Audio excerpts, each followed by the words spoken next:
Salut tout le monde. On se retrouve pour ce troisième vlog. Et ben écoutez, en haut de la plus belle avenue du monde, hein, rien que ça. Je fais comme ça, c'est mon côté généreux. Alors ici c'est toujours un peu le sport, là je sors du boulot. C'est une bonne mise en jambe, hein. C'est un bon échauffement. Donc l'étoile, la fameuse, pour les abonnés ou les personnes qui seraient pas de Paris et qui connaîtraient pas l'endroit.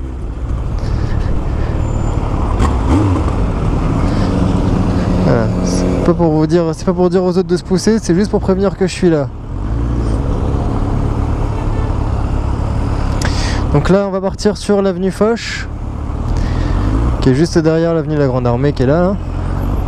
Parce qu'il y a moins de monde, on dirait pas comme ça, mais c'est le cas. Ça roule mieux. Alors le truc c'est que ici c'est blindé de pavés. Ça secoue un peu, mais ça passe.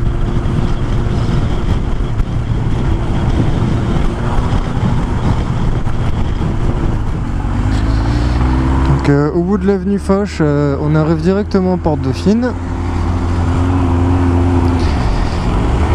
Et depuis la Porte Dauphine, on va prendre le périph'. Hop.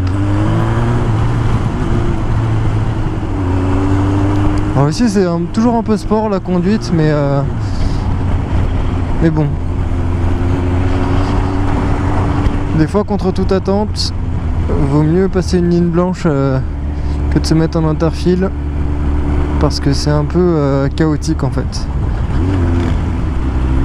Mais bon, ne faites pas comme moi les enfants, ne reproduisez pas ça à la maison. Allez madame, la prioritaire, on va pas la gronder.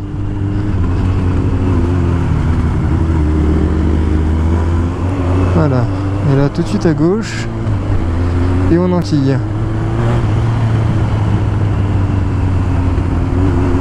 Et en général c'est le bouchon. Ah bah non, là ça roule. C'est cool.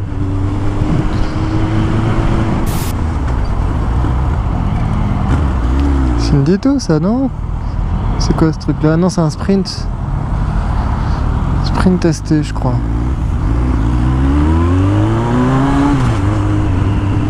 Ouais, alors les gars, pas si vite. Merci bien. Bon bah voilà, on l'a notre bouchon. Oh, oh.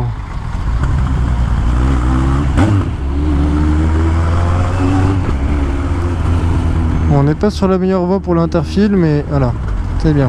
J'allais dire je suis le mec de devant, parce que sinon après ça fait n'importe quoi, les gens se serrent, ils savent plus de quel côté se ranger, les pauvres automobilistes.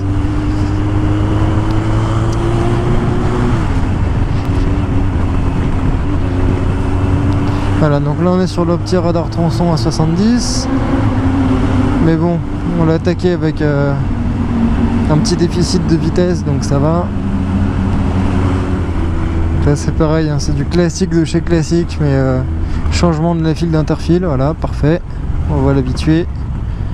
Et si on fait pas ça, on a vite fait de se retrouver dans la disparition de fil et donc dans les voitures qui se croisent. Dans une semaine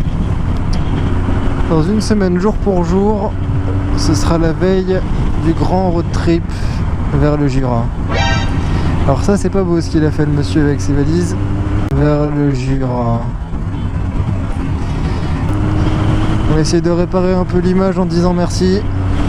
Si vous faites ça, les gars, toi qui me regardes, si tu fais ça, je vais te mettre une fessée. C'est pas bien.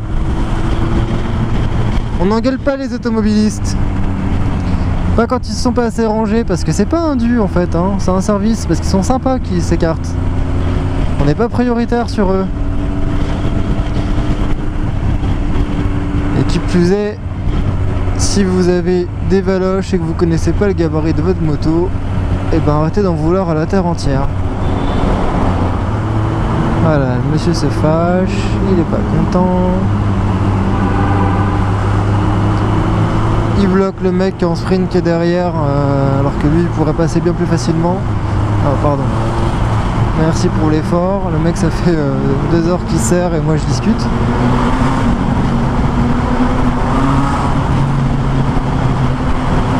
Vas-y, merci. Ouais, c'est gentil, merci.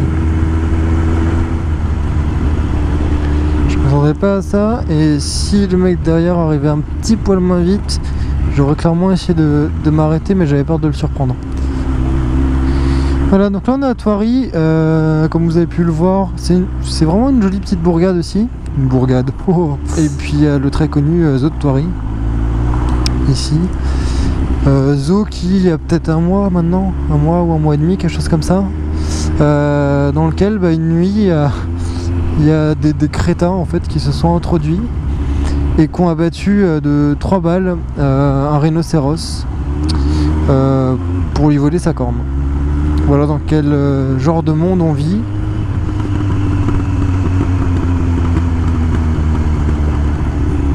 Ça je trouve ça très très bien.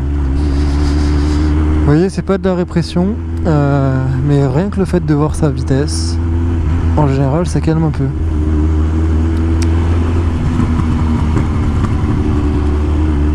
Vers Toulouse, sur les grands axes, les autoroutes, on trouve des panneaux, alors certains d'entre vous le savent sûrement déjà, mais il y a des panneaux d'information qui en fait sont couplés à des radars, mais des radars qui sont pas répressifs, hein.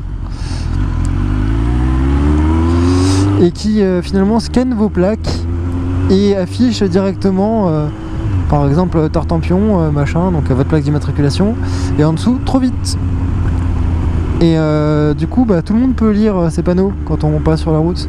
Alors ça vous affiche un peu, et puis moi je trouve que ça calme en fait. Alors peut-être que j'ai juste pas l'habitude, mais je trouve que c'est bien. Enfin sur moi ça fonctionnait bien quoi. J'avais pas envie de passer pour le mec qui est respectueux, donc clairement j'ai levé un peu le pied, donc ça a fonctionné. Ah ouais, je conduis aussi beaucoup au frein arrière en fait, clairement. Alors au frein moteur d'abord et au frein arrière. Alors ça peut paraître surprenant, mais en réalité déjà il faut savoir que toutes les motos sont pas égales devant le frein arrière. C'est à dire que y en a où le frein il fait un peu que dalle, hein, c'est de la déco. Et puis il y en a d'autres qui ont un frein arrière qui mord. Moi toutes les motos que j'ai eues jusqu'aujourd'hui, donc j'ai eu un FZ6 d'abord, un Bandit 600 ensuite, un FZ8 après et un XJR aujourd'hui, donc 4 japonaises dont 3 Yamaha, avaient un frein arrière mordant. Et je pense que ça conditionne pas mal la conduite. J'ai discuté de ça avec une collègue sur mon petit forum il n'y a pas si longtemps. Parce que j'essayais en fait son anglais, son Strepel, pardon, R.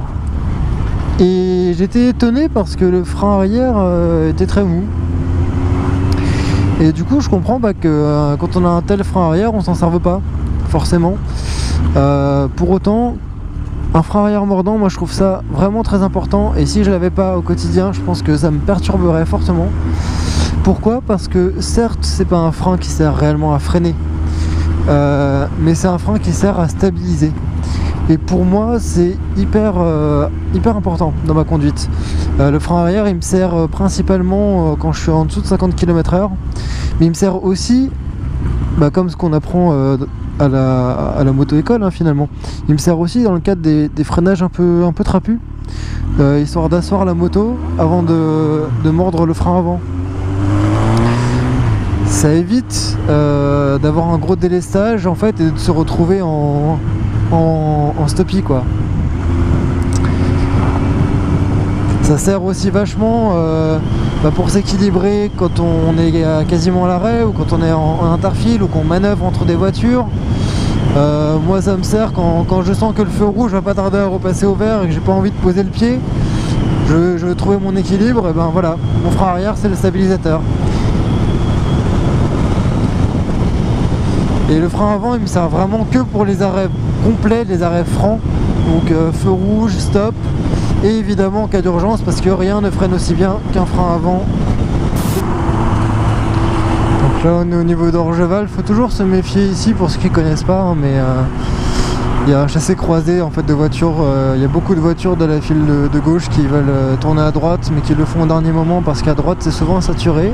Ici il y a le radar à 110, les gens pilent et passent devant à 80 quoi, le truc qui est ridicule et dangereux.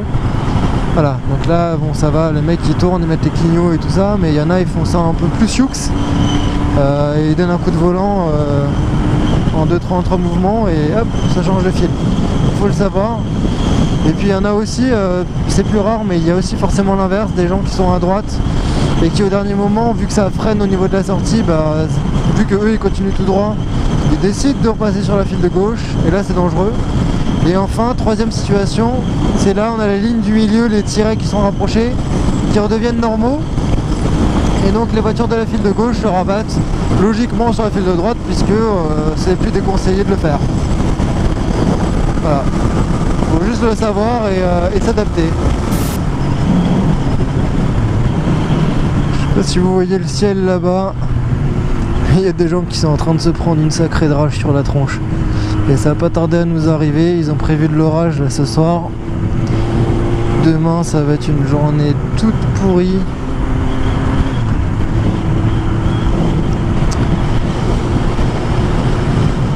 Enfin voilà, en tout cas je suis bien content. Ce nouveau montage là pour faire du vlog, ça m'a démontré plusieurs choses. Ça m'a montré qu'en fait finalement une fois qu'on a trouvé le bon setup, on pouvait être hyper productif très vite. Là typiquement j'avais fait une session de peut-être 45 minutes d'enregistrement au total. Finalement me permet de faire quasiment 3 vlogs à elle toute seule.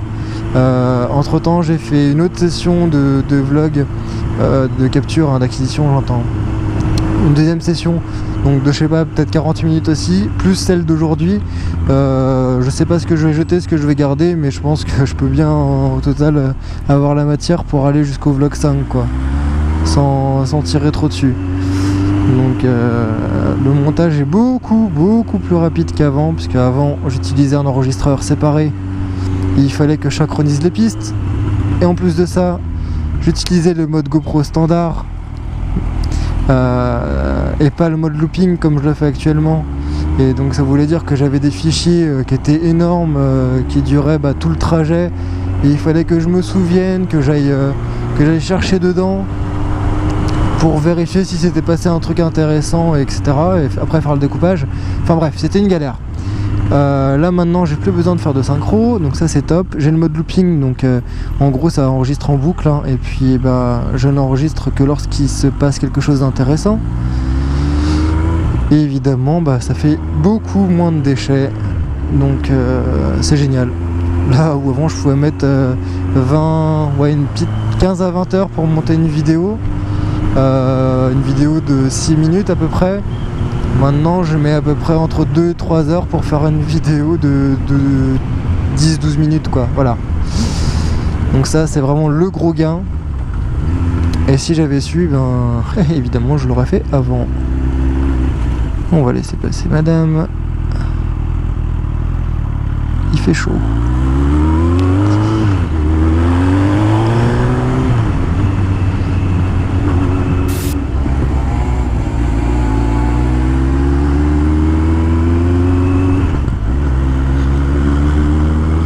Attention, on a de la voiture de course. Oh oh oh.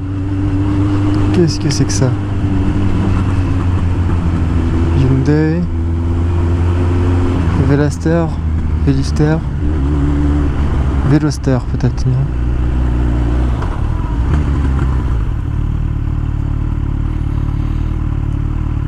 Oh là là.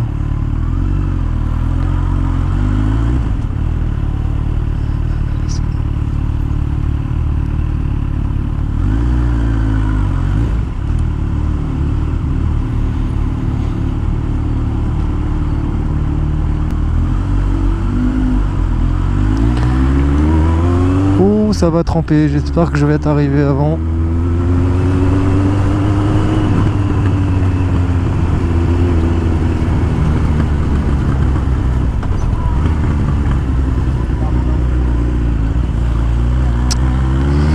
Allez les amis, je vous dis à la prochaine. Merci de m'être fidèle déjà et de m'encourager. Vos commentaires, c'est vraiment la meilleure récompense pour moi.